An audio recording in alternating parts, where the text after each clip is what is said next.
Good morning, guys, and welcome back to my channel where we're about that breaking cycles life. It's Sunday, the start of another week, and thank you, God, for bringing us through another week. Honestly, I'm happy. I'm really happy that I made it to the start of another week. Okay, so for this day, or Sunday song spotlight is I'm amazed by Brooklyn Tabernacle Choir. I'm not sure if you're familiar with Brooklyn, but they are an amazing choir and I love them, and they're really famous in Jamaica in terms of Christendom. I really love it, and it's one of those powerful songs that one of my friends, he sings it. It's like he tears the whole church apart, right? When he sings it, because it's that powerful. Like when he sings, it's like you feel the presence of God in the church, and that's actually very rare. Oftentimes when people sing, they sing for performance, but when you're singing for the glory of God, the presence of God is felt whenever you're ministering for God. And my mommy definitely loves when he sings this song. Yeah. It's a beautiful song, and you'll get to know why. Please go and listen to it. I'm amazed by Brooklyn Tabernacle Choir. So let's get into the verse. It says, "No one knew how alone I was feeling. At the emptiness I tried so hard to hide. Though I laughed and said my life was fine without you, I was covering up the secret tears I cried. Then one day, someone told me of your mercy and the love you showed on a hill called Calvary. There you died and purchased my redemption when you broke sin's power and set my spirit free." Can you see me smiling? Can you see me smiling reading that? Because trust me, that is, if you have gone through that process of conviction and you're in the process of reconsecrating your life to God, trust me, you can definitely resonate with what was just said. Because when God speaks to you, when the Holy Spirit is speaking to you and He convicts you, trust me, you'll feel alone, or even being out there before you know Christ, like just living a life without Christ is so lonely. I literally don't know how people do it. Walking around in this world, this sin filled world, so miserable, so dreary, without any hope. Like, I really feel it for them, because trust me, and I can totally understand how people kill themselves, or people just do drastic impulsive things because they think that there's no hope for them and they have to take matters into their own hand, right? And they feel so empty inside. And they're all walking around with this facade like, oh, everything's fine, when everything is really not fine. Everything is really not fine. But when you meet Jesus, literally, when you meet Jesus, you are introduced to a whole new world of hope. And as I said in a previous video, God should be your comfort zone. That whenever you're going through the worst of trials, just being in the arms of God is enough for you to just keep going another minute. I won't even say a day, another minute, right? And that is because He chose to give up his life on Calvary. I don't think we really and truly understand the sacrifice that God made for us. And trust me, I'm learning it right now. I'm learning it right now. Let me even give you an example. I am currently in a situation where I am being villainized in my own life. I met people, and they I've been meeting people since like 2019 and during COVID, like I'm just realizing that people are really adamant on villainizing you. They'll literally come into your life and make you the villain as if you were the one that went out to hurt them. And then I'm like, God, I don't understand why I should want these people in my lives, right? I don't know. I don't understand why I would want um to have them partake of the blessing that you have in store for me. I'm like, I don't know why I would want such an unfair thing in my life. And you know what the answer was? When I was said, I'm like, this is so unfair to me.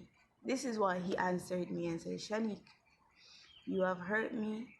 You have done so many things to hurt me, yet I still want you to partake in the blessing of heaven.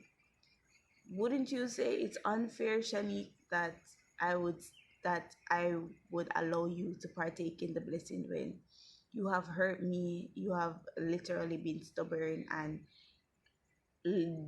deliberately disobey me, and I still want you to in partake in the blessing of heaven. When he said that to me, I was like, that's so unfair. Right, you can't use that parallel, right? But honestly, I'm still learning, or I'm still trying to accept that fact. It's a hard fact to accept, but here we are, me trying to accept that fact. But that is what, and that's why the song is called I'm Amazed, right? Because like it's really mind blowing, this concept of living, right? That someone would literally see that you are bad for them and still choose to go and be in your presence. Oh, gives me chills just thinking about it, and I don't mean good chills. But that's what Jesus does to you and he does to me, right? And that's why it goes into the chorus and it says, I'm amazed that you love me. Like, it's really shocking that you love me. I'm amazed that you care. Wow, you care. Through your precious blood, I found pardon, and my sins are washed away. They're all washed away. All my sins are washed away.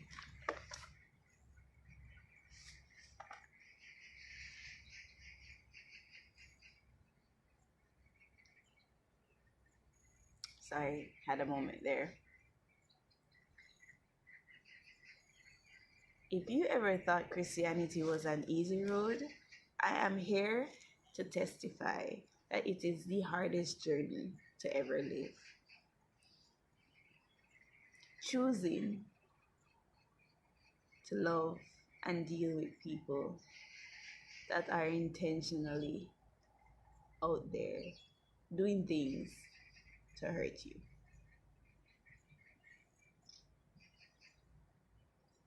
That's why only he could be God. That's what I'm saying. Just saying. Yet we are called to follow him. It's hard to follow Christ in this. Really, it is. It really is. To choose to love people like that. And I'm saying it as if he's not choosing to love me daily, as if I am not doing anything bad.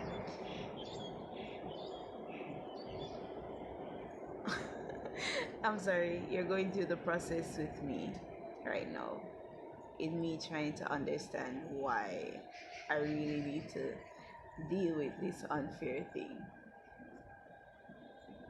Yeah. Let's move on. Then it goes to verse 2. It says, it's true, there have been days when I've failed you, Lord, you know the many times I've gone astray, but I've learned that your love is stronger than my weakness, and your ear is open every time I pray. No one else has ever cared for me like you. Lord, other friends could never be as close to me. I'm not afraid to face the problems of tomorrow, knowing you are everything I'll ever need. And then it finishes with the chorus, and then they sing it over and over again.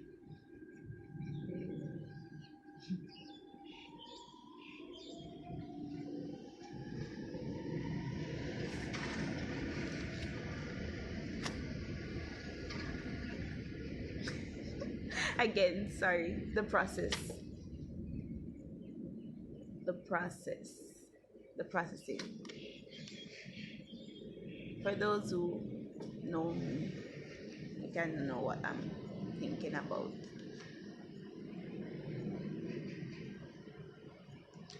My friend told me yesterday, Shanique, you wouldn't have been in this situation if God didn't give you the grace to be in this situation.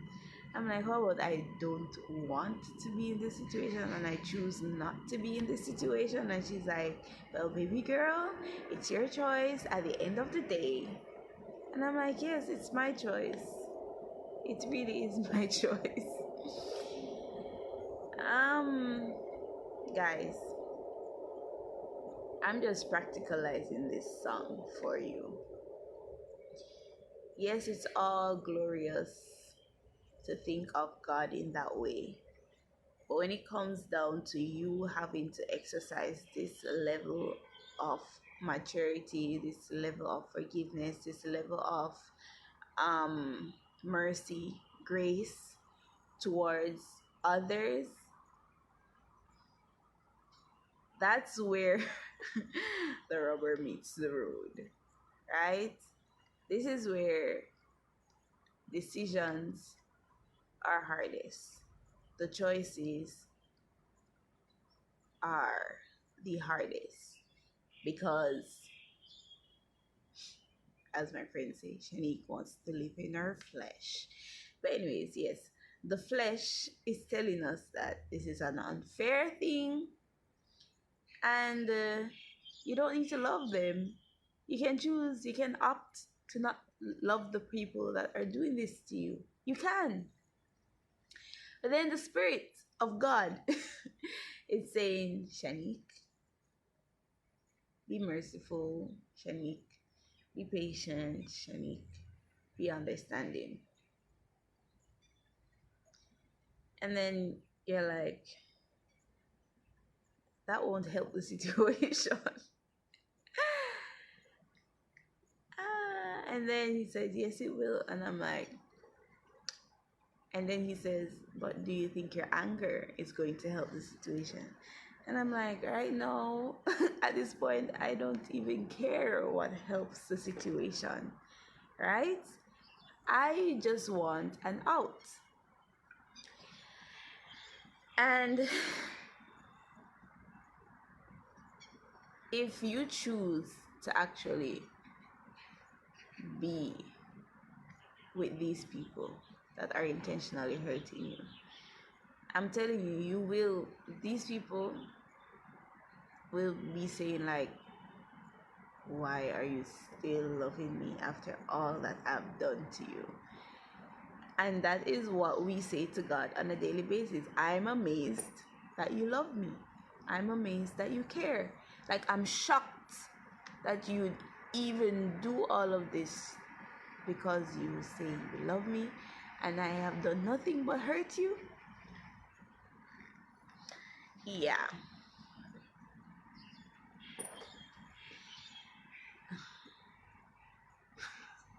And I have to be honest with you, right now I don't really like being a Christian. I really do not like being a Christian. I do not want to be a Christian right now. Because of the requirements of being a Christian. You know, I am really not wanting to be a Christian right now. I'm going to be honest with you. I do not want to be a Christian right now because I don't want to showcase that kind of love to people that are intentionally hurting me when I have done absolutely nothing wrong to them. Yeah. But then I can't be a Christian. I can't not be a Christian and say that I love God. And if I love God, I have to be like God in all that He does. So I have to show love and I have to show mercy. Pray for me. That's all I can ask of you. Pray for me as I pray for you, because I'm pretty sure I'm not the only one out there dealing with people and dealing with situations where we're looking at God and we're like, oh my gosh, I'm really amazed that you love me. I'm really amazed that you care and you washed all my sins away. But I don't necessarily like the fact that you place me in a situation where I have to be constantly dealing with people that are hurting me. And yes, I know you're teaching me mercy and grace and everything, but I really don't like this. Right? Guys, may God live within you and I and teach us how to be loving and mercy like Him, merciful like Him, right? And may we constantly be amazed at His love for us and learn to amaze others with the love that we can show to them, because God has shown us this level of love. This song is more of, worshiping God and thanking Him for the praise and the love that the mercy and grace He has given us. But then don't only think of it in terms of worshiping Him. Think of it in the fact that you can apply this to any relationship that you're having at this point in time. Any relationship that you are having, are you amazing people or are you shocking people with the love that you're giving them when they know they do not deserve it? Are you? Yeah. That's food. That is food for thought. That is the food for thought for this week. So yes, go listen to this song, I'm Amazed by Brooklyn Tabernacle Choir. It's a beautiful song. And be reminded that we are called to amaze people with the love of God, just as how we are amazed by His love. Pray for me as I pray for you. Have a good day and have a good week. Bye-bye. Hey guys, I hope you guys enjoyed today's encouragement and I hope you guys are ready for the day ahead. Now do me a favor and press that like button and subscribe button if you are new, so that we can get more of this positive Christian content out into the world, okay? And I'll link my daily devotional playlist right here and my Let's Talk playlist if you want to tackle some social issues, okay? So have a great day guys. Bye-bye.